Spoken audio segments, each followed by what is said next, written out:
இன்னைக்கு நம்ம வீட்டில் கேழ்வரகு ரொட்டி தான் செய்ய போகிறோம். அதுக்கு தேவையான கேழ்வரகு அந்த மாதிரி மிக்சியில் போட்டு பவுட்ரு அரைச்சிக்கணும். 2 பச்சை மிளகா, சின்ன வெங்காயம் தேவைக்கேற்ப எடுத்து நல்லா பொடிசாக நறுக்கி எடுத்துக்கிறணும். அப்புறம் முருங்கை இலை கொழுந்து, நல்லா முருங்கை இலையோட கொழுந்து அதையும் எடுத்து அதையும் கொஞ்சம் நல்லா பிச்சு இந்த மாதிரி போட்டுக்கிறணும். சீரகம் நமக்கு சீரகம் ஒரு ஒரு லைட்டாக கொஞ்சமாக சீரகம் எடுத்து அதில் போட்டுக்கலாம்.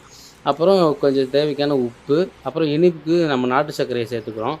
சேர்த்துக்கிட்டு இந்த மாதிரி நல்லா மிக்ஸ் பண்ணிவிட்டு தண்ணி ஊற்றி நம்ம கோதுமை மாவு எப்படி பிசைவோம் நம்ம சப்பாத்திக்கு, அந்த மாதிரி அதை விட கொஞ்சம் தண்ணியாக நல்லா பிசைஞ்சு எடுத்துக்கிறணும். அப்போ தான் நல்லா வரும் ரொட்டி.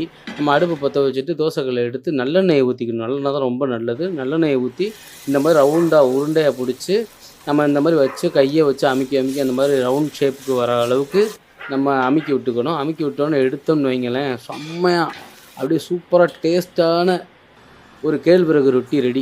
ரொம்ப நல்லது உடம்புக்கு. ட்ரை பண்ணி பாருங்கள்.